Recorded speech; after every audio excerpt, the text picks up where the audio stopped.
Good afternoon. I'm Rob Satloff. I'm the director of the Washington Institute, and I'm delighted to welcome all of you to this very special event. I have been associated with this organization for 31 years, which is 8 presidential cycles. And every presidential cycle, we at the Institute, beginning in 1988 was our first presidential election year in business.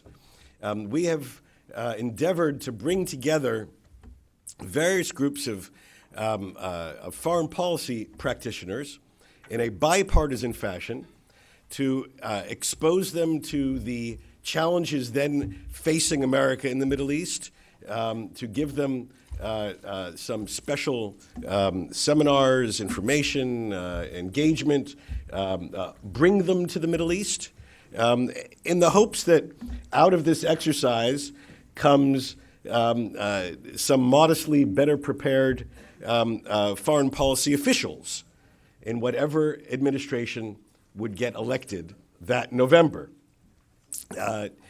This year is an especially daunting task, given the nature of our presidential election. But I'm very pleased to say that this year's exercise was, I think, our finest in all 8 presidential cycles in which we have been doing this sort of initiative. This year, the Washington Institute identified 8 outstanding foreign policy practitioners, 4 from each party, to join with Dennis Ross and Jim Jeffrey, who between them have probably a millennium of foreign policy experience, to travel to what I have called for today's event 3 of America's anxious allies in the Middle East. Tonight, of course, over 100 million Americans are due to watch our presidential debate. But they aren't the only people watching our debate, and not the only people watching our election. There are friends and adversaries around the world watching our election, eager, perhaps anxious about how this election will turn out. And these 10 foreign policy professionals went to 3 of the foremost American allies in the region, Saudi Arabia, Turkey, and Israel, 3 very different countries at 3 unique moments in time, to take the pulse, meet with the leaders, learn about their concerns, their priorities, their hopes and their fears for the next American administration.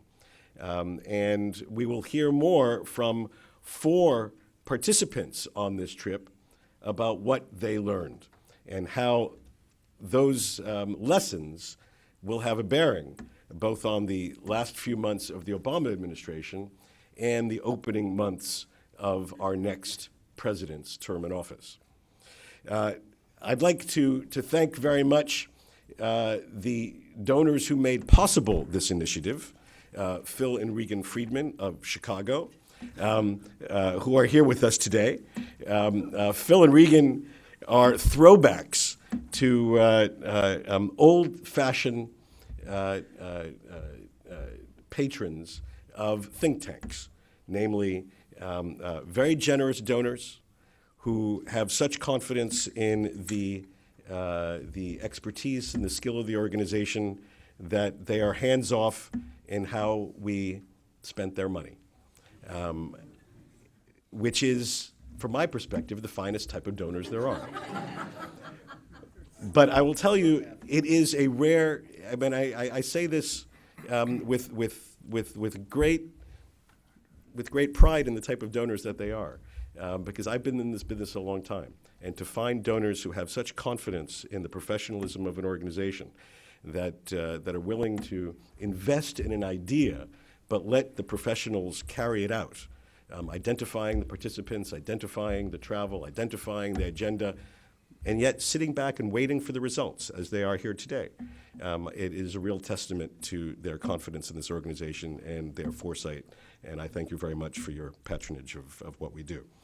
It is my pleasure to turn the podium now over to my colleague, Dennis Ross, who will explain exactly what the group did, and then we'll turn to three of the participants, learn more about their lessons, and then open the floor for your discussion, questions, and answers.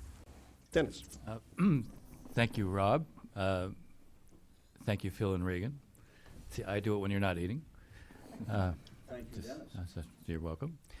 As Rob said, this was a bipartisan group, and we went to Saudi Arabia, Turkey, and Israel. And one of the things that we did in each of the meetings that we had was to obviously take note of the fact that this was a bipartisan group in anticipation of the election. But one of the things we pointed out was that this was a group that, while it was bipartisan, Republicans and Democrats alike, this was also sending a kind of interesting message that we could travel as a group, that notwithstanding the image of great polarization in this country, that this was a group that collectively felt the United States had an important role to play in the world, a leadership role generally, important to remain engaged in the Middle East, a group that looked at these three countries as being very important relationships. And this was an opportunity for us to talk to the leaders and to get their impressions of how they looked at American policy at this point, how their own priorities were being shaped. And this was really an opportunity for us to have an exchange with people who were not only highly interested, but many of whom might well be in the next administration, regardless of who won. I'm not going to go through the great details of the trip, but I want to make a couple of general observations, and I'll turn it over to Jim. I think it's fair to say that we left Saudi Arabia feeling optimistic. We left Turkey feeling, I would say, less optimistic. And we left Israel kind of struck by the kind of typical dynamism that one finds in Israel. We spent 3 hours with the Prime Minister and heard a very coherent presentation. We met with the leader of the opposition and heard a different set of perspectives, but also a recognition that this might be a unique moment in the region. And that reflected something else that I think was a common thread throughout this trip. In all three places, even though these were three very different countries and we had very different kinds of discussions, there was a certain commonality. In all three places, they viewed the U.S. as a pillar in their well-being. They also viewed the United States as needing to play a very central role in the region. And whatever differences they might have, this was certainly a common perspective that we found in all of the places that we were. So with that, let me turn it over to Jim for some comments, and then we'll go to Phil and Meghan. Actually, if it's all right, I'm going to turn first to Meghan, Okay. Who's with us through the wonders of technology. Meghan O'Sullivan, former Deputy National Security Advisor in the Bush administration, with us from Cambridge, Massachusetts. Meghan, floor is yours.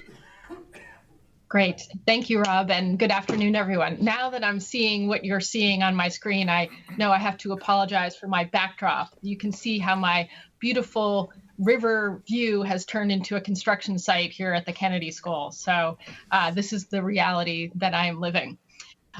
First, I'd like to just begin by thanking the Washington Institute and thanking Dennis and Jim in particular for a really fantastic trip. It was a great delegation. It was really a first-rate trip in terms of the insights that all of us gleaned, the people who went, the access we had. And so it's really my pleasure to join you today to talk a little bit about some of our insights that we got from being on this journey. Again, I apologize that I'm by video. I'm teaching at 2 o'clock, so unfortunately I couldn't join you in person in Washington. I thought I would focus primarily on Saudi Arabia, thinking that maybe Jim and Phil will focus even more on some of the other countries that we visited. And also because Saudi Arabia is the country that I've been to the most in the last couple of years. So I've had the chance to have a look at some of the dynamism that surprised many in our delegation. Let me begin with a generalization, which I think is not perfect, but in fact is illustrative of something. I think if you talk to people about Saudi Arabia today, they probably fall into two general categories.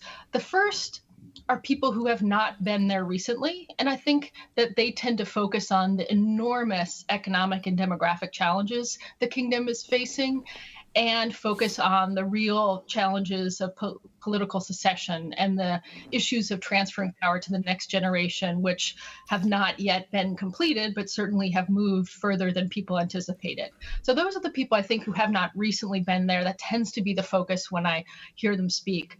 In contrast, I think you have the people who have recently been to Saudi Arabia, and I therefore include everyone in our delegation, although I'm speaking only for myself.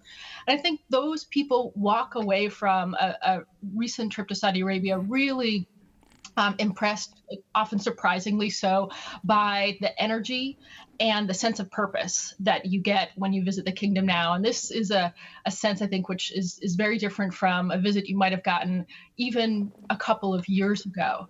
Now, I wouldn't necessarily say that I walked away with a great sense of optimism, but I did walk away with a real sense of possibility. And that is not exactly what you expect when you go to the Middle East these days.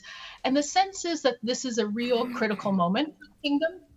And of course, part of the reason for that critical moment is the economic realities. I mentioned demographics, but even more so, there's certainly a sense among people there that the oil markets are in unusual territory, and that while in the past you could depend on an oil cycle to go to lows and then always return to highs, I think there's an appreciation that maybe there are some structural changes in the markets that make it more questionable that Saudi Arabia will in fact see high prices again, and that their job now is much greater than just surviving the lows. It's actually transforming themselves so they can survive even if there aren't subsequent highs. So one, there's that new economic reality, which is galvanizing people. And then two, there's the new leadership. And we really had the privilege of meeting with very senior people and getting a real good look at some of that new leadership.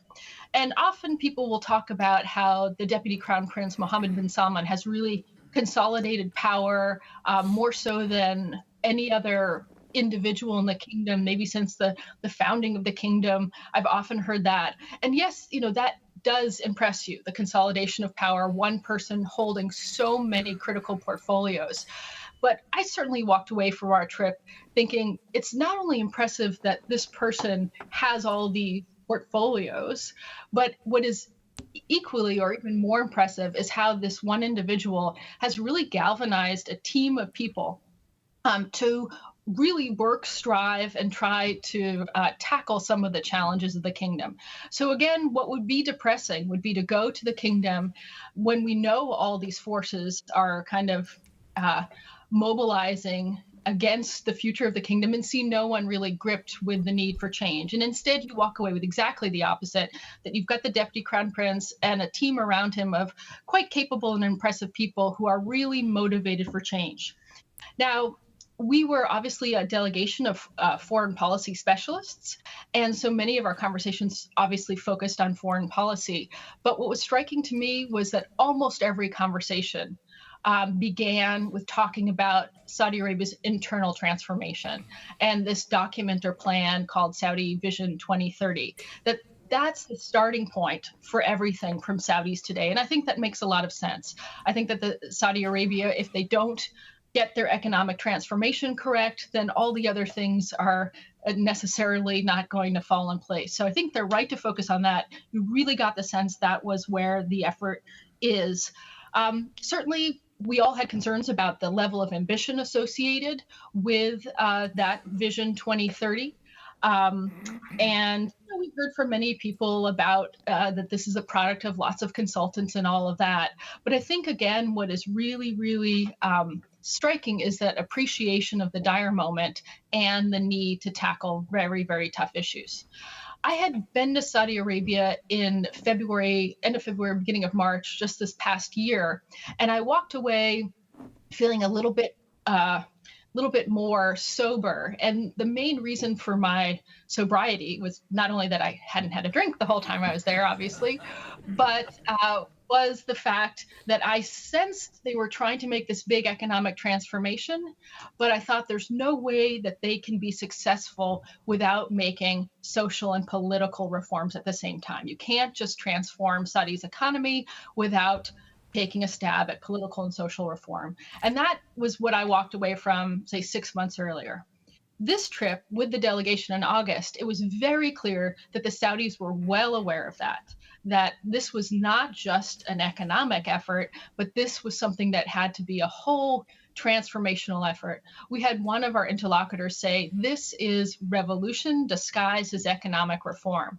And I think that is really the important thing for all of us to understand. And it's it's the single factor that made me the most positive about what we heard, is there's this acknowledgement that economic, political, and social reform will have to go together.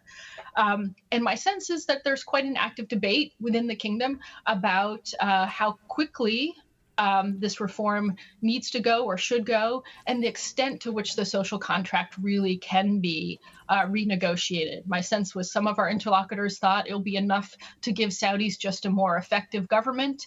Other people thought that they're going to need to have different kinds of political and social freedoms. So just wrapping up on these initial comments, on the foreign policy front, what was very striking in contrast to my previous visits to the kingdom in the last few years is a lot less time was spent with us complaining about the United States.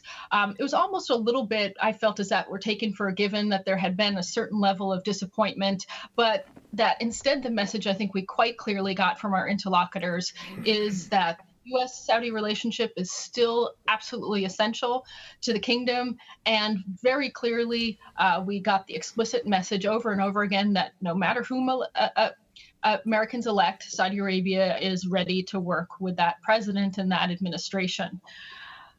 Lastly, actually, on the foreign policy front, I think there's also quite a bit of disappointment about Iran. Surprising, not so much a focus on the deal, but more on the fact that the U.S. is perceived to have just not been pushing back on any of Iran's negative behavior in the region. I think we heard that in every place we went to. Just finally, because energy is such a critical element for Saudi Arabia and a big interest of mine, I was interested. I felt that there's a little bit more, a little bit of a sense of realism surrounding oil on this trip, that before maybe 6 months ago, I got the feeling that people were really energized about this idea of moving Saudi Arabia away from oil. And this trip, I think I got the sense that, yes, that's still the ambition, but the reality is that Saudi Arabia is going to be heavily dependent on oil for a very long period to come. And I felt a little bit more positive. I felt there was more positive interest in a potential production freeze. This is something that is being discussed in Algiers today, tomorrow, and Wednesday. I felt that there was a little bit more Saudi openness to this than the Doha agreement, or lack of agreement, that started the negotiation that started back in February when I was last in Saudi Arabia. So I felt a little bit more of a Saudi interest in reaching a production freeze. But I got a sense from some of my side conversations that the Russians were going to be particularly difficult, and it seems, at least from the press, that remains true. So with that, I'm sure my colleagues will have plenty of additions to make to that, and I look forward to the conversation. Thank you. Very good. Thank you very much, Meghan. We're going to turn now to Phil Gordon. Phil, currently at the Council on Foreign Relations, and up until recently, President Obama's coordinator for the Middle East, North Africa, and the Gulf region. So, Phil. Thank you, Rob, and let me also start by thanking Dennis and Jim for putting together such a fantastic trip, and the Washington Institute for having me in such a fantastic group. It's hard to think of 3 countries in the world today where more is going on, more important things, and everything about this, the the timing and the people we saw, and again, frankly, the delegation that you guys put together, because I think it's safe to say, some of our most interesting conversations were with each other, jammed into one airplane or another between meetings, as in the meetings themselves. Let me, I hope in not too disparate a way, just share some general observations about each of the countries, and starting with Saudi Arabia, without repeating some of Meghan's excellent points. So Dennis used the word optimism, and Meghan used the word sense of purpose. Let me tell you why I think those are the right words. The sense of purpose, you really feel. Saudi Arabia has tried economic reform before. We've heard about plans. We've heard about diversifying the economy. But seeing the group of young people, private sector people who have been brought back to be part of this team, largely around the Deputy Crown Prince, and the vision and determination this time, it feels, to genuinely transform the country, it does, as Meghan said, feels different. For me, that is driven not just by the Deputy Crown Prince himself. Obviously, an individual is an important thing, but it stems from an analysis of their own situation. Mm-hmm.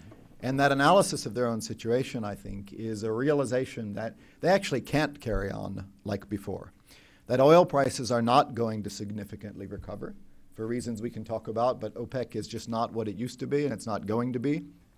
And U.S. shale and the Iran nuclear deal bringing the Iranians back on the market and the Iraqis wanting to produce, while the Saudis may try, they actually know that just simple market forces means we're not going to get back to the levels, the old oil levels that could bail them out of making real significant changes. And that means, if they don't do something different, running budget deficits of $90 to $100 billion a year. And if you're going to do that, it's nice to start with $700 billion of reserves, but even that doesn't last forever. And I think they realize they see themselves in a geopolitical conflict with Iran, an Iran that is just coming out of sanctions and potentially poised to be a real rival. And they see a domestic youth bulge that they have to take care of, or they're going to be dealing with the fundamentalism and ISIS problem. And because of that, these things come together. You have the young individual who's determined to make this change, driven by what I think is a realistic sense of analysis that the change is necessary. Now, let's go on record in saying there are plenty of reasons this might not work. There are enormous obstacles. There are people who are going to pay a price. There are Saudis who aren't used to working like they're going to be asked to work, or paying taxes like they're going to be asked to work, or doing without subsidies that they used to have. There are the transition issues, the succession issues that Meghan referred to. It can give you all sorts of reasons it might not work, but that takes me back to Dennis's remark about optimism. And in one of these side conversations crammed on an airplane, Dennis and I were discussing that. So often in these Middle East conversations or visits, you come away totally unclear about a path forward. You just think about it and you play with different ideas and you just don't see the path. Well, here there's a path. And again, we can describe all sorts of ways they fall off the path, but it has logic and they have a pretty coherent plan of where they're trying to go. And that, at least in a relative sense, I think does provide basis for optimism. They need to get there and there's a chance. And by the way, I think we also, at least my takeaway, is the United States has an interest in that and should support it. Sometimes in these, you can't have it both ways. We often get cynical and we say, well, it'll never work, and I'll tell you the 10 reasons it won't work, and it didn't work before. But, you can't say that. You can't complain about them not making a transformation, but then not, applaud it and support it when they try. So in this rare case, I would, put some cynicism aside and say it's absolutely in our interest to see this country transformed in that way, and they have a real shot at doing it. I would not apply the word optimism to, we'll get to Turkey, but even to the foreign policy aspect of our conversation in Saudi Arabia. If any of us went there with even a shred of hope that we might find a path on that, unlike the economic transformation path, but a path towards some cooperation in the region, some winding down of this sectarianism and wars, I don't know about my colleagues, but I didn't find it. Instead, I found an absolute Saudi conviction that they are in a geopolitical and sectarian and Arab-Persian struggle with a rising Iran, and they're going to do everything they can to resist it. And if that means ongoing war in Syria, pushing it to the hilt, and Yemen, and Iraq, then so be it. And that is a kind of depressing conclusion. I'm sure we'll talk about it, but there was really no, even on Yemen, where, when just analyzing the situation 18 months into the war with the humanitarian catastrophe and refugees and their reputation in the United States taking a beating, and ISIS and Al-Qaeda still there and rising, and Iran carrying on doing what it's doing because it doesn't cost Iran very much to do it. The U.S. and others are working very hard to try to find some sort of ceasefire in Yemen as well as Syria. I didn't hear a lot of hope that we're on the verge of that. Last point on Saudi Arabia, as everywhere, we faced lots of interest in the next administration, what comes next. There are great expectations in Saudi Arabia, as elsewhere, that we turn the page and things get better.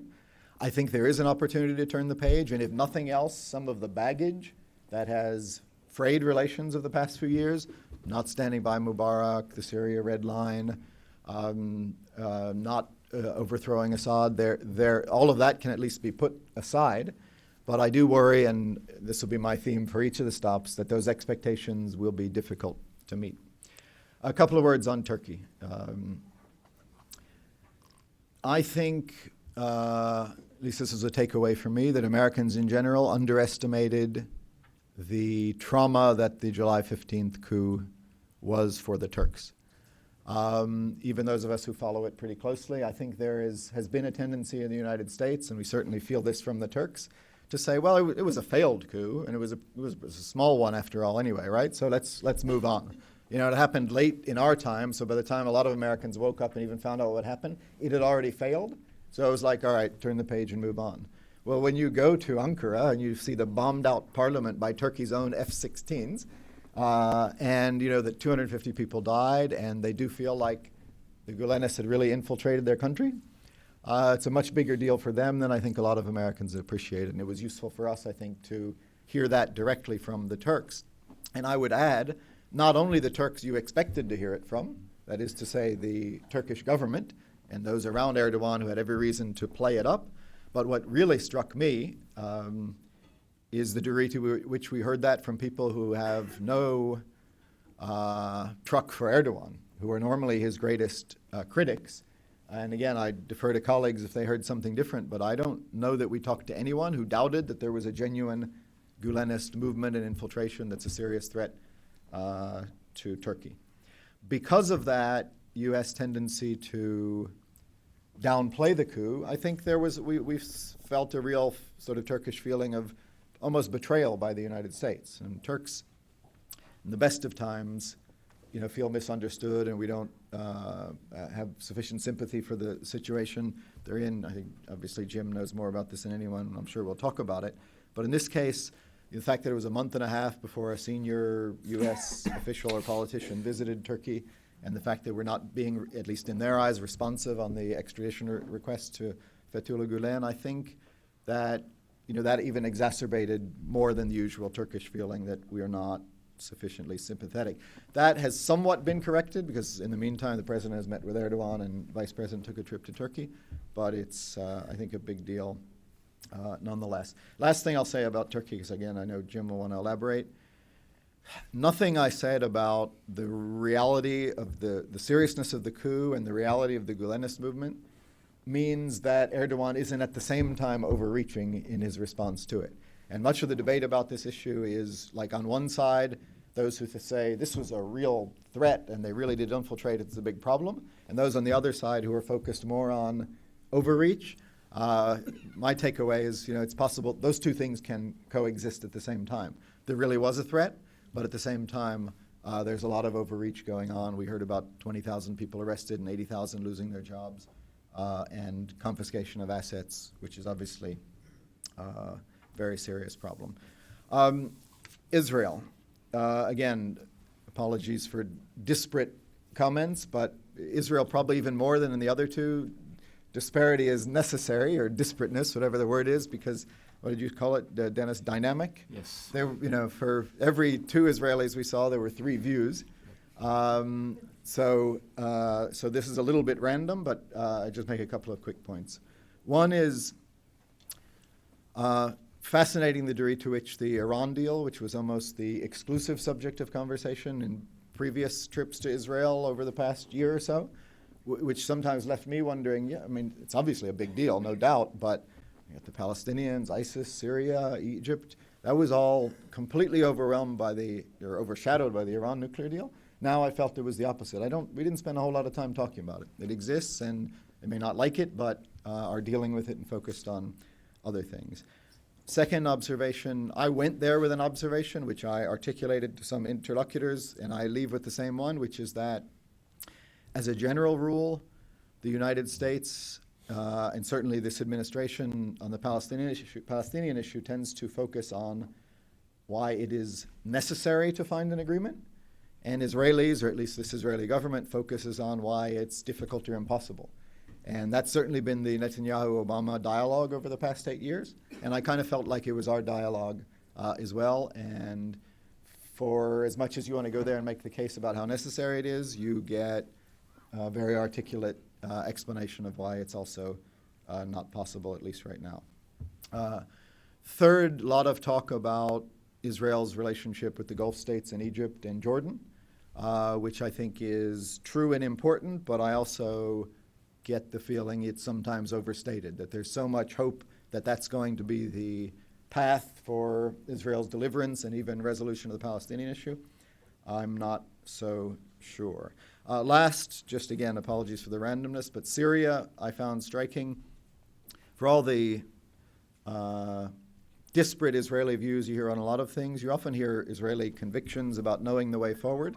I found the Israelis as uncertain as everybody else about the right path forward in Syria. You know, if Israel has two risks and concerns in Syria, an Iran, Hezbollah threat that would give them an incentive of getting rid of Assad, but at the same time a chaos ISIS threat which would have them concerned about Assad falling, and I think both of those things are true and coexist. So I will end with this thought again about the next administration, because I think we heard that in all of the places, and Rob rightly described this as visits to anxious allies.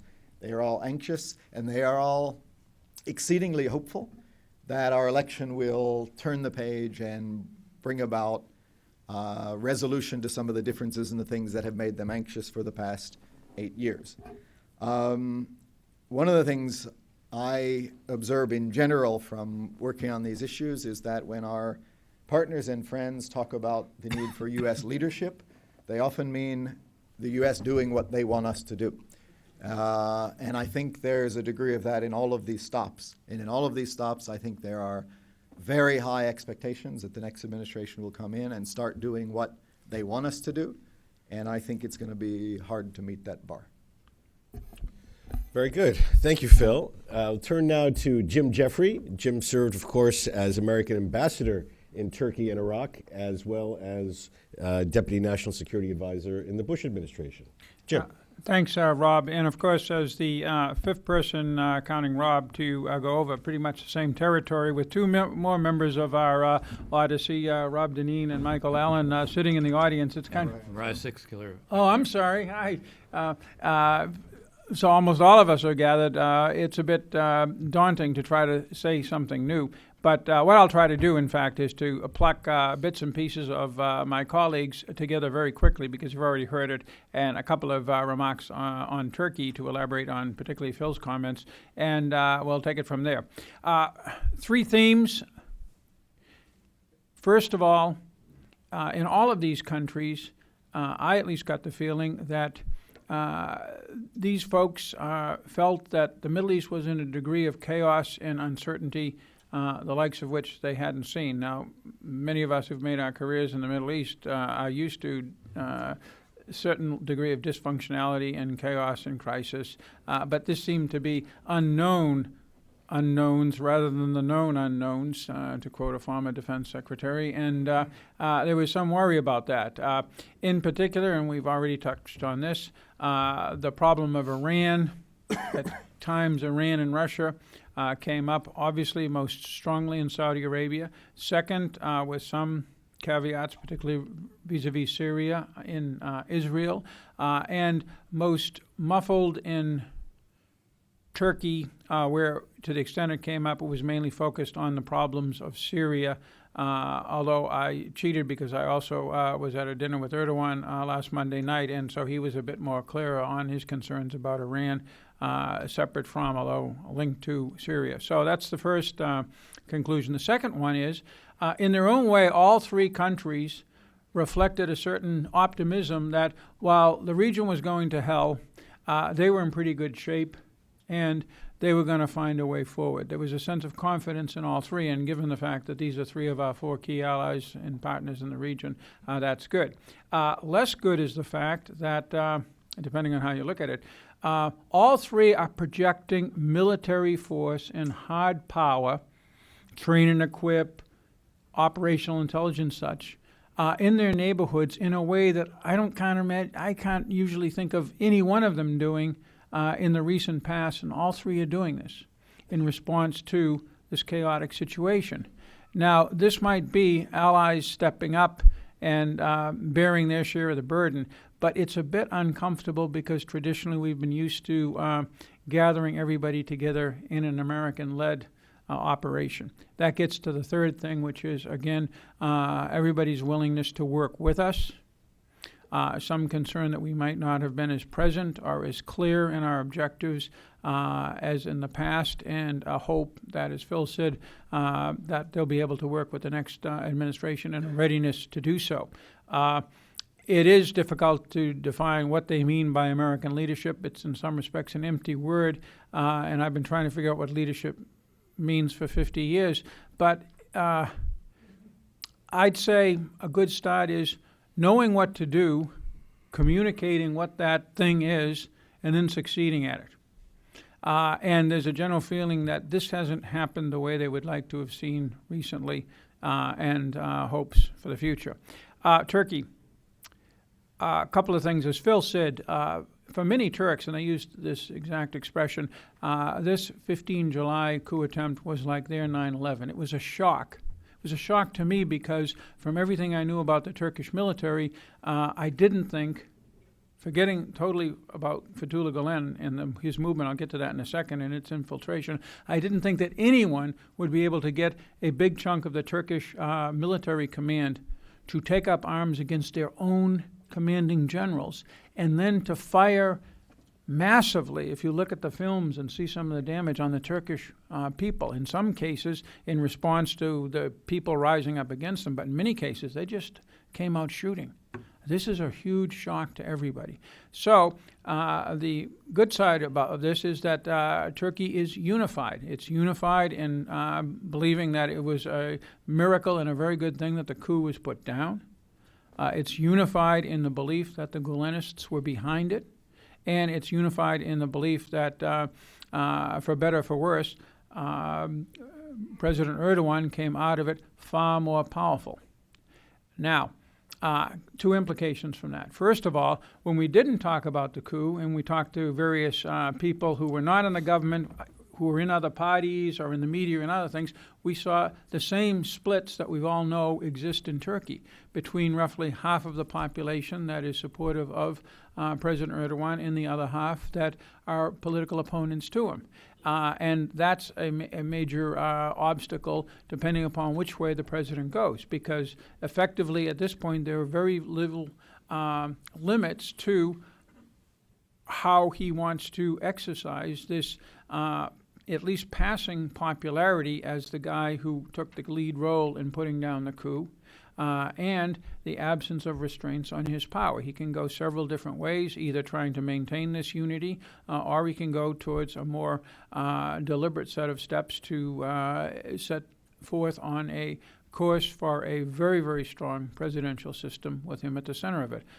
People just don't know.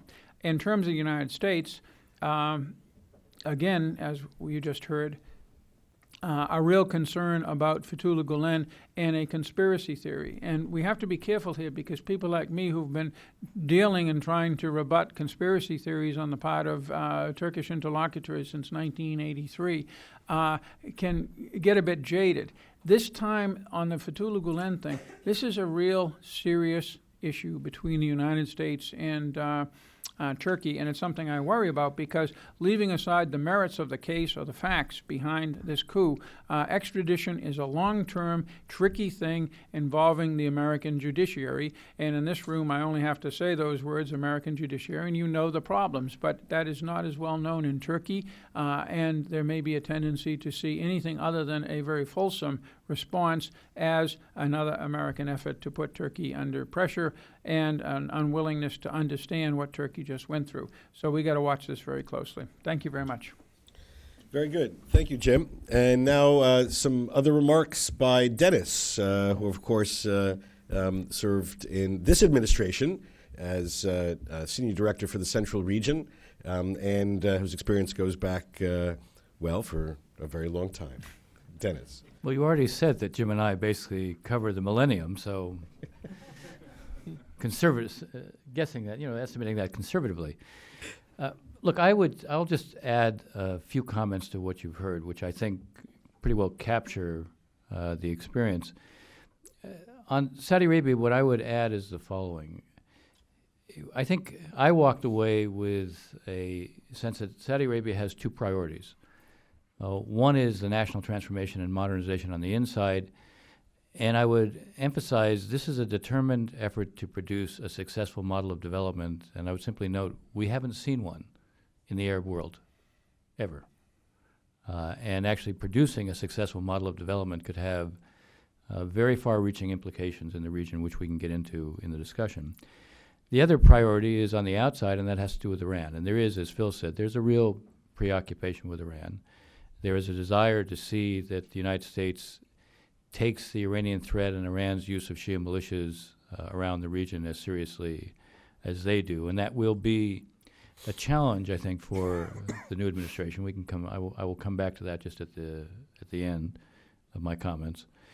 One other observation on the Saudis, which I think gets to Meghan's sense of the new possibility and Phil's sense of the new purposefulness and there actually being a plan. Just the way the Saudis do business now is simply different. I've been going to Saudi Arabia since 1991, and the character of our meetings in terms of the candor was completely out of character. The fact that our meetings, especially with the king, were not only during the daytime, but also we had a time for the meeting the day before, and in fact, our meeting took place earlier than the time for the meeting. Anybody who's had previous experience in Saudi Arabia would have found that simply not only unprecedented, but probably something you could not have imagined. And I see Tom Lippman sort of looking bewildered by that. But I would say the reason I single it out is not just for stylistic or symbolic purposes. It was another manifestation. We're doing business now. And this is the way we do business. And that's why I say it bespeaks of your Phil's use of the term purpose, a sense of purpose. I would just add one point on Turkey to put in perspective what you heard from both Phil and Jim. We were told at one point about Gulen, look, imagine that this was 9/11 and we had Osama bin Laden and we weren't turning him back to you. How would you react? If you want to get a sense of what the mood was, again, across the board, I mean, including the most secular people in Turkey, this gives you a kind of, I think, insight into what the psychology is. And it's important, I think, as both Phil and Jim were saying, if you don't understand that psychology, it's going to be pretty hard to fashion a policy to deal with it. In Israel, the one point I would single out is that we discussed the region, but when the Palestinian issue came up, it was very clear, and the point was stated by the people who matter within this government, that Israel is not going to accept an outcome where Israel becomes a binational state. Now, when we probed, okay, we understand you're not going to become a binational state, but what do you have to do to ensure that you don't become a binational state? And here we heard a lot about how you might negotiate an outcome, and that's I think it was fair to say that it might not be so easy to produce that negotiation or a negotiation that has those particular elements, and that sort of led also to at least the idea of unilateral actions, but also the role, again, of, and Phil made a reference to this, to regional initiatives. And I do think there is a sense that there is a possibility, because of the convergence of interest with the Sunni Arab states, that there is a potential pathway with the Palestinians through a regional dimension. And it's in theory, there could be, if there is the bandwidth on the Arab side for that, if there is a level of interest on the Arab side for that. There certainly is a need for Arab cover for Palestinians, but I would also argue there's a need for Arab cover for the Israelis, because most Israelis feel that if they're going to make concessions towards the Palestinians, they won't get much from the Palestinians, so they need to get something from the Arabs.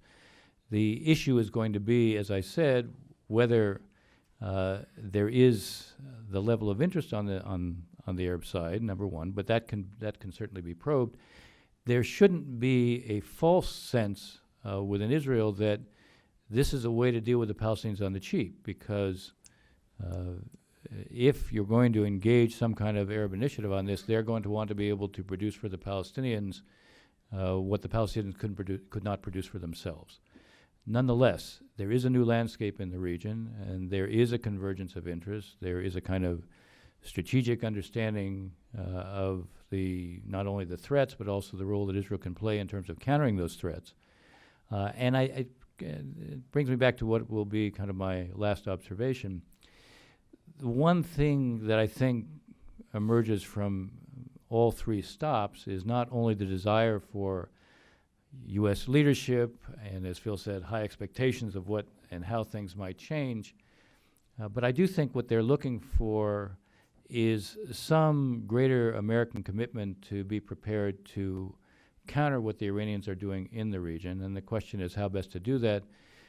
If we had a policy that was, I think, in the next administration, shaped more by a clear containment of what is seen as Iranian use of the Shia militias and trying to destabilize some of the Arab states, this might go a long way towards addressing both more of what they want to see from us, but also put us in a position where we can ask things with them.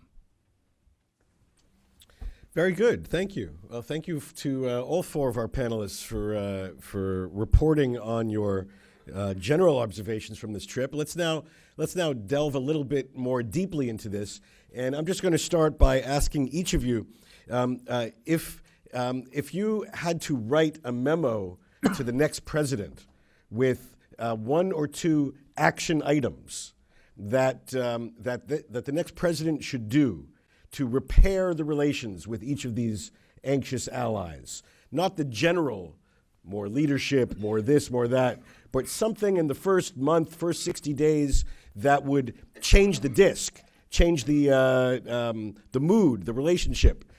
What would they be? Either from what you heard or from what you deduced from the conversations you had in these countries. And why don't we go in a different order here? We'll start with Phil on the far end. Thanks, Rob. I mean, it would be different in every case, of course. I mean, immediately comes to mind, I described in the case of Turkey, a great feeling that the United States didn't really understand, wasn't with them. I think very early and high-level engagement with the Turks that we, on the subject of taking the Gulenist threat seriously, to just at least deal with this notion that we don't get it and we don't care. I think inadvertently we have managed to give them the impression, as Jim alluded to our judicial system, that's our excuse, because frankly sometimes countries use that as their excuse to us. When we say, in certain countries, you got people, in jail that shouldn't be, they say, well, independent judiciary. The Turks kind of feel like we're doing that to them. So on that, for sure, I think we will need to look for ways, and there may be ways short of extradition that may not meet the bar for our courts, may be ways that we can send a signal we actually do understand that there's a very serious security threat to them. Also in the memo on Turkey for sure, but I don't know if I have the right specific recommendation on this, but the same feeling among the Turks is that we don't take seriously enough the Syrian Kurd independence threat, or what they see as a Kurdish threat to Turkey. And we have this dilemma of, in Syria, wanting to fight ISIS and having the best partners on the ground being that particular partner. So I think there the challenge will be, or the goal will be, to connect with the Turks. Can we together find a way to deal with our challenges in Syria, including ISIS, where you give us what we need to do that, so that we don't have to rely on those Syrian Kurds? And that would also be something I think we could concretely put high on the list to start. Very good. Thank you. Meghan, can I turn to you for your memo suggestions to the next president? Sure. On Turkey, not surprisingly, they don't differ very much from Phil's or from what we heard from Jim. And I would just underscore the point about the Kurds, because it didn't come up in any of our initial comments, about how I think a message was very clear to us that the Turks are prioritizing a unified, centralized Syria. And this seems to go against what many people are thinking might ultimately be the best realistic option for Syria, which is a more decentralized Syria. So there's clearly going to be a need to really confront those completely different perceptions of what might work in Syria, and working more directly with the Turks on how to deal with their Kurdish issue, and recognizing that they see the Iraqi Kurdish issue and the Syrian Kurdish issue very, very differently. The Gulen points, I think, have been made, and we were all kind of brainstorming as to what might be done within the U.S. system that would actually at least make the point that, in fact, we're receptive to, or we're understanding of how critical a moment this was. I also would simply add to what Phil said on the Gulen issue, is that my impression from that trip is that the next U.S. president could well find his or herself in a more difficult situation, because this purge that Phil mentioned is unlikely. I guess I certainly left with the sense there's a high potential for that purge to go on potentially indefinitely, or certainly to an extent that makes the United States very uncomfortable. And if the United States is going to be in a position to try to quietly push back on that, it certainly first needs to make it very clear that it understands the depths of Turkey's concerns and the legitimacy around Turkey's concerns in the Gulenist movement. So I'd say that's a little bit of an inoculation. On the Saudi side, I think the Iran piece is the absolute number one issue that they'll be looking for. And again, it is a question of what is the U.S. actually doing to push back on Iranian aggressive behavior in the region. So as Dennis said at the end, anything that could demonstrate more of a commitment to containing Iranian behavior in the region, from Iraq, from Syria, from other parts of the Gulf, I think that would make a strong first impression. Great, thank you. Thanks. Jim? Sure.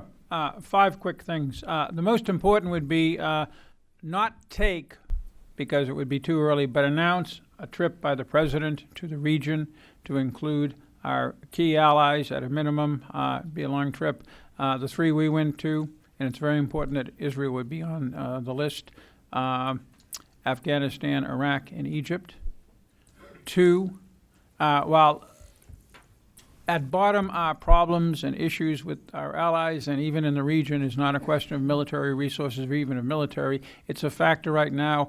I would announce on day 1 that I was lifting the sequestration on the American military budget. 3, as Meghan said, we have and as all of us have alluded to one or another degree in different ways, there's an Iranian issue. I would reaffirm support for the JCPOA, while also saying that the entire Iran policy is under review. And then finally, announce that specifically in Syria, we would be urgently looking into alternatives to the current strategy. I think I'd stop there. Okay, thank you. Dennis? I think all the suggestions you've heard so far are good, and I would share them. I would one way to signal unmistakably that we take and understand the nature of their fears about the Iranians. I would actually suggest starting contingency planning to develop options to deal with the Iranian use of Shia militias, which I think is something that is felt acutely, actually, by all. But it would send an immediate message. Two, with the Saudis, I would, because we have a stake, as something Phil mentioned earlier, we have a stake in the success of this modernization plan. And one of the really complex challenges that they have, which we heard about, was how they're trying to arrange for an IPO for a part of Aramco. And we actually heard at one point that it's the equivalent of actually trying to do an IPO for a country. So this would be, I would offer technical assistance on how to put together that IPO. And three, on the Israeli side, I wouldn't, I would actually not just invite the Prime Minister here, but I'd arrange to have the Prime Minister come to Camp David for what would be a days-long discussion as a way of sending a signal. This is going to be a close sort of trusting relationship, and we'll have a full-fledged strategic dialogue with the Israelis and manifest it that way.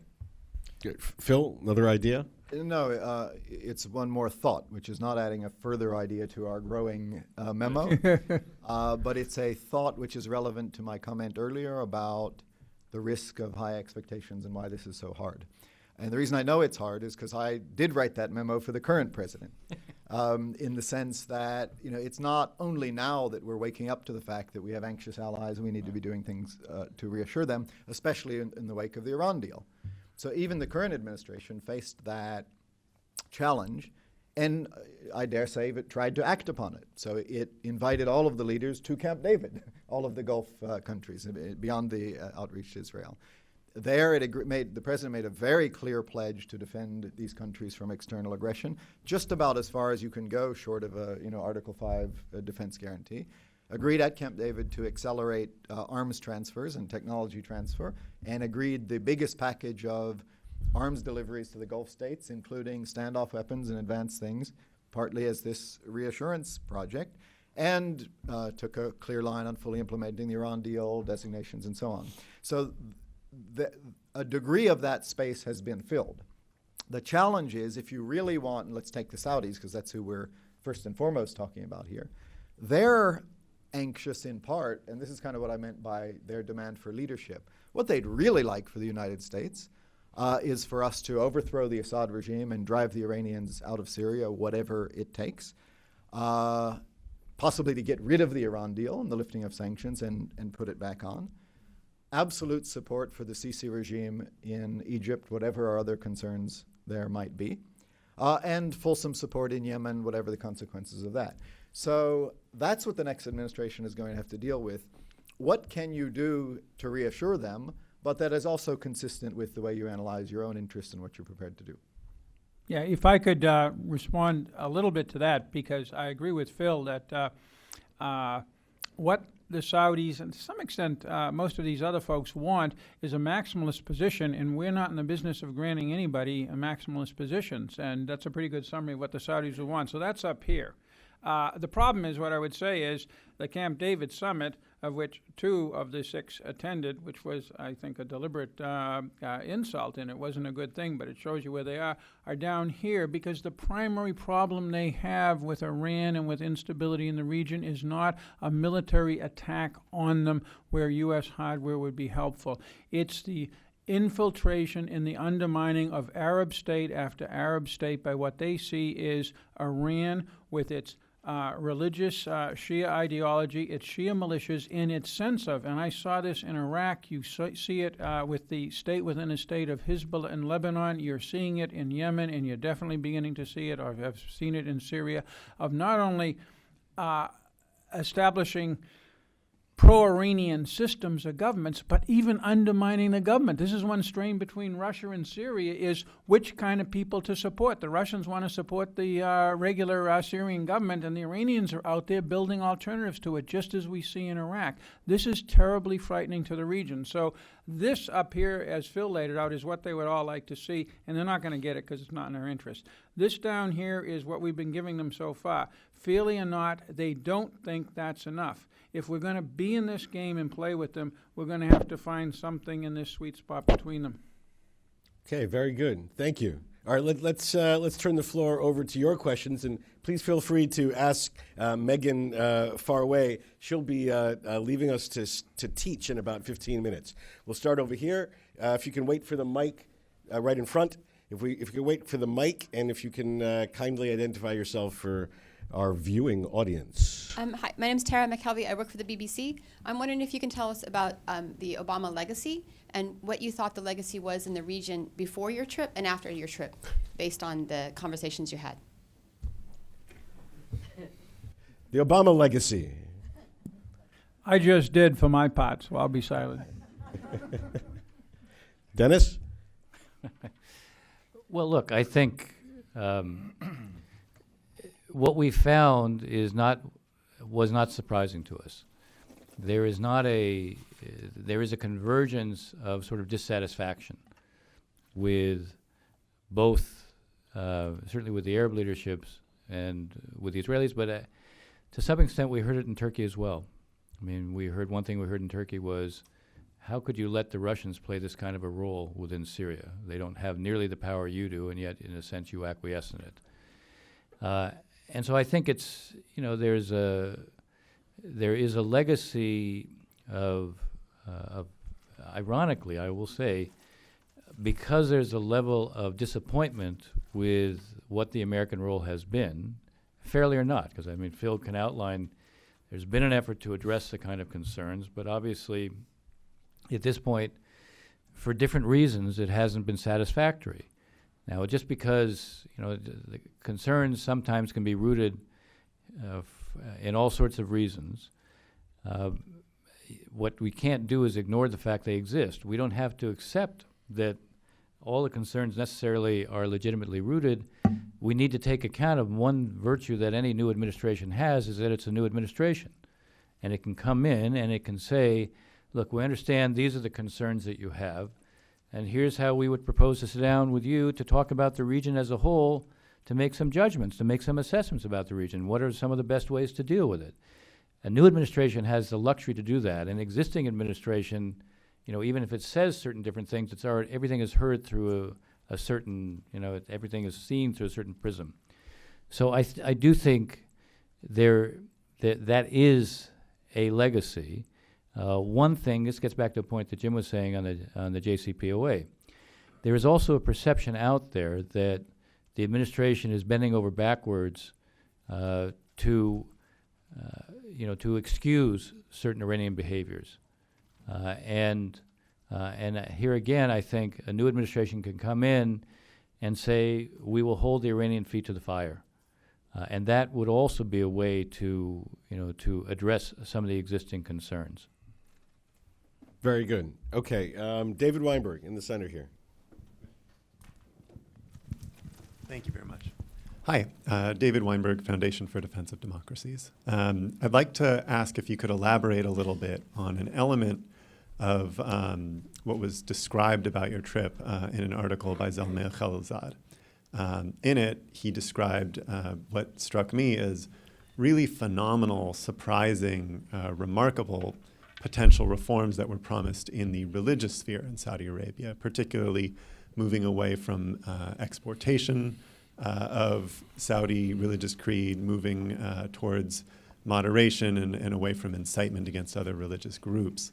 Part of the challenge for me is that when I look at which sorts of clerics the king has appointed this year to the Senior Ulama Council or handed awards to for service to Islam, it doesn't seem to me like the regime is moving in a more moderate direction.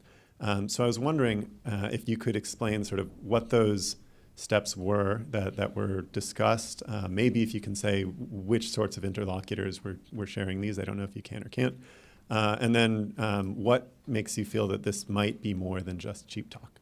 Okay, Meghan, can I turn this to you? The questioner is asking about an article that Zal Khalilzad wrote, in which he, who participated in this trip, exclaiming the important reforms, not just in economics, but also in religion and state and the religious hierarchy. Sure. And I asked my other colleagues in the room to chirp in if I'm getting this wrong, but I would say that we definitely were left with that strong impression. And I would say that without actually saying which of our interlocutors it was, one person was very emphatic about Saudi Arabia, the character of Saudi Arabia, and the efforts of Saudi Arabia moving from an ideological project, which was presumably not just domestic, but also international, to what was framed as a national and developmental project. So to me, that was the clearest message, that Saudi Arabia is going to be focused on development, on national priorities, much more so than what was termed ideological priorities. I don't recall that there were very specific steps articulated about what the questioner, I think, was referring to. One other thing that struck me was how many times people referenced the kind of neutering of the religious police that had happened in the previous 6 months.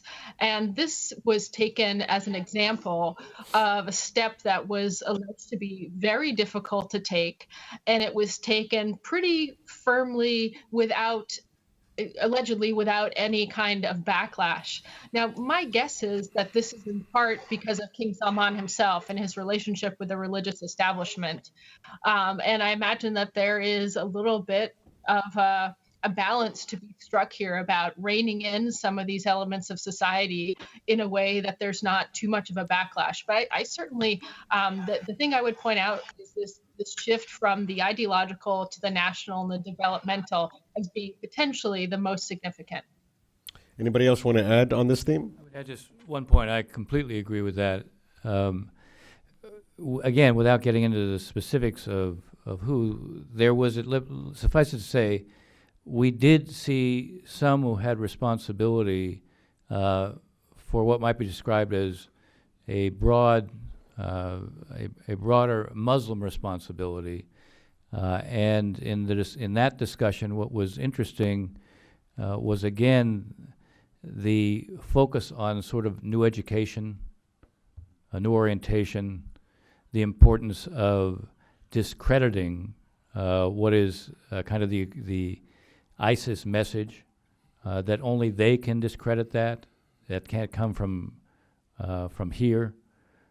So a kind of priority as it related, obviously, to the threats that they saw on the outside. I mean, there was no doubt that we heard that one of the reasons that you had to have a focus on modernization and development was that Saudi Arabia otherwise was in a dark tunnel, and extremism was a real threat, and they had to take this on. And again, the thing that I think was maybe more striking than anything else, this kind of reform effort was being driven because they needed it. It wasn't because anybody else wanted them to do this. They had to do this for themselves. And Meghan said this earlier, but we heard explicitly, even if oil prices were to rise, that could not be used as an excuse for the kind of changes they had to make. And just one sentence to those excellent answers is, to me, how striking it was, how different it was from previous conversations in Saudi Arabia. Because in the past, on those same questions, the answer would be, don't know what you're talking about, must be someone else, to move along. And on the fundamentalism part and on the social change part, it was, yeah, but it's too hard. So just don't ask of us what we can't do. Whereas this time it was acknowledging the problem, and on the social part saying, we agree, we got to get there. It's not going to be easy, but that's a total contrast from previous conversations I'd had there. Okay, thank you. Tom Lipman in the back. Thank you, Rob. I thank all of you for a most interesting set of presentations. My question is addressed to Dennis Ross and Phil Gordon. Yale University Press has published a book by a professor at Georgetown, Doha, of which the title is The Impossibility of Palestine. And he argues that it's no longer possible, physically, economically, geographically, or politically, to have a two-state solution. You can no longer create a viable Palestine, and therefore it's time to think about what else might happen. In his view, the Palestinians are destined to become the Tibetans of the Middle East, an identifiable people with no country, overpowered by the people who invaded them. But leaving that aside, if you can't have a two-state solution, did you hear anybody who agreed with that? And if so, what's the alternative? Want me to start? Alice White, want me to? I'll just give a brief answer. I think there are a lot of Israelis who believe that. Increasingly, they have come to the view that it's just too hard to pull this apart. And they're not prepared to do the things, even those who believe that there might be a possibility, they just realistically know that what would be required of their leadership and military to do it is probably too hard. And there's a dwindling number who actually do think it is still possible to do. So I think it's a serious and real argument to contemplate. From an American perspective, I think you've often heard from our both analysts and administrations, we're getting close to that point. I mean, Kerry came in early on and he said 18 months. And it's always one of those receding things because you never want to contemplate the consequences of getting there. If we as a government, as a country, just decided that it was no longer possible, well, the political objective we have sought through our diplomacy for some 20 years, two-state solution, separation, Palestinian state, if you concluded analytically that that wasn't possible, then it's back to the drawing board, and it's a really hard thing for governments to do. I personally think we're not there yet, but I think the trends are such that, I don't want to put a date on it here, but the next administration would probably be facing the reality of that Yale book, and having to draw the policy conclusions from it. But to loop back to your specific question, I think a number of Israelis, an increasing number, have already reached that conclusion and therefore are thinking about different policy objectives than the Oslo framework that that many of us have assumed to be the dominant one for 20 years. I have a somewhat different view, but we did not hear it from those that we talked to, at least in the government. We heard from some people outside who reflected a deep worry about this, but more cast in the context of Israel becoming a binational state, and the need and it being critical to head that off. Look, I view the realities on the ground as still not ruling out a two-state outcome.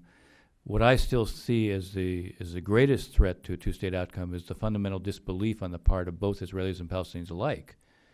And that's one of the reasons that the polling shows declining support for a two-state outcome on both sides. I think it's because they become increasingly convinced, the publics have become increasingly convinced it's not going to happen. So then when you're asked the question about it, why would you support something you don't think is going to happen? So I do think there is a need to deal with the sources of disbelief if one wants to preserve a two-state outcome, and the nature of the policy should be focused on how do you preserve a two-state outcome, which I think, as I said, has more to do with how you can reestablish a sense of possibility about that. I think that's going to be a challenge for the next administration. Very good. I know that Meghan is going to be departing to go teach, so I just want to thank Meghan. Thank you very much for participating today and for joining us on this trip last month. So thank you, Meghan. Yes, sir, on the right. Thank you very much. Thank you. Tolga Tanis with Hürriyet. Actually, my question was related to the point that Meghan raised, because it's a crucial moment for Turkey next month when the state of emergency will be expired. You prepared some memos for the next president, but my question will be focusing on the lame duck president. After a likely extension of the state of emergency, three of you work with this administration, and I don't know if there is any other team who can answer this question. What might be the reaction of the President Obama during this critical 3 months after a likely extension of state of emergency. What is the tradition for a lame duck president to respond to this kind of incident? Yeah. Jim? A lot depends on the context of it, the explanation of it, and how you've got right now three separate phenomena going on under the state of emergency. One is arrests of people who are being accused of having something or another to do with the plot. Two, dismissal of people who are being accused of being associated with the Gulenis movement. That's a much larger group of people, and when you see the very large numbers that are cited, many times it's people from the judiciary, or people from the educational ministry, teachers and such, that are being removed. And then thirdly, more recently, you've had the removal of mayors in the southeast who are seen to be too close to the PKK. In many cases, they're members of the HDP, which is a political party that's represented in Parliament and, among others, has a lot of Kurdish support. So how that process continues under the current state of emergency, I think will color how people react to the state of emergency being extended, if it in fact is extended. I mean, it's the kind of thing that the instinctive reaction of Washington to anybody extending a state of emergency anywhere other than a country where we're actually actively fighting is to be against it. But how intensely that will happen will be dependent on those circumstances. That is the actual context of it. But far more important at the time that this happens, if it happens, will be where we are with Turkey on the Fethullah Gulen issue and where we are with Turkey on the situation in Syria. The Turkish essentially safe zone that they are in the process of putting together with limited U.S. military help. Last check, we have 40 Special Forces troops in there with them. The situation with the YPD, as was mentioned earlier, those issues are more important on the bilateral agenda than extending the state of emergency or not extending it, but I think that to some degree it'll also depend on the domestic political situation, how people react to it, how the European Union reacts to it. There's a whole series of factors that would kick in. Great. Gentlemen, was there any capital you went to where you went into these meetings with these senior officials and you said to yourselves, oh, they're going to hit us over our heads with X, and it didn't happen?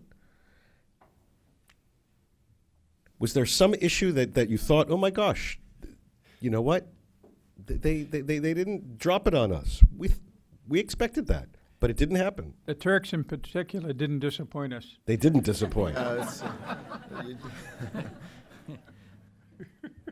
So, in other words, they hit you with everything you thought they were going to do. No, I would say I actually expected the Saudis, and I think Meghan said this earlier, the Saudis to be a bit more negative about where the relationship was with the United States and more disappointed about what they wanted to see from us. And I think that they were generally more subtle on that. I mean, we understood where there was a difference, but I recall one meeting where the way it was described was, look, our strategic objectives towards Iran are the same, it's just that we have different tactics, which was, I think, a subtle way. When we probed the tactics, but it took us probing the tactics, it became clear that there was a fairly wide variance there in terms of what the tactics would be in terms of imposing a price. But the presentation was, I'll put it this way, a more diplomatic one than I would have expected. And maybe this isn't a direct answer to your question, but what was certainly clear is the degree to which all of them still value the United States and want to invest in the next administration. No doubt that's why, in part, we got such high-level meetings in all of the places, because whatever their frustrations with the United States, whatever their pessimism about the relationship, it was clear, and that may also explain the politeness and the diplomacy. Right. They were investing in this bipartisan group as a way of saying, we're going to have an opportunity now, and they valued the opportunity to talk to us and to hear from us too. Very good. Oh, go ahead, One Jim. last thing. the JCPOA and Israel almost never came up. When it did come up, more often than not, in a positive sense, one exception, I won't get into who said what, but it was a very mild criticism.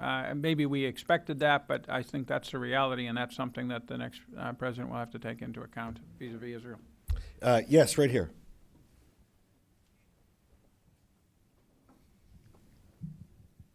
Hi, Greg Rose, formerly at the Defense Department. Dennis, you started your talk on Saudi Arabia, and you've said on a number of different occasions your sense of optimism. So I wanted to go a little bit more into what Meghan brought up, and you talked a bit about just before about backlash. How much did you sense that the Saudi folks you spoke to were concerned about backlash? I mean, this is a regime that was founded on a deal with the conservative religious establishment. And then, of course, they know about Iran and what happened to the Shah when he was a reformer who was overthrown by those kind of elements. So what, did you get a sense from them about how they were actually dealing with that potential backlash? Can you give the mic to Peter on your left, and then the mic over here to Amal? These will be our last couple of questions. Yes, go ahead. You know, I think the short answer to your question is when we were in our conversations with them, we basically raised the questions of the skeptics.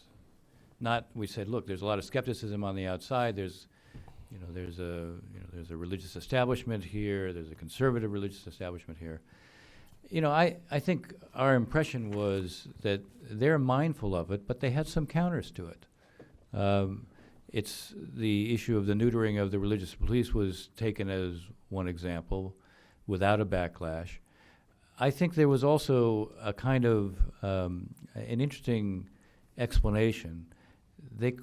We heard more than once about the population. 70% of the population is under the age of 30.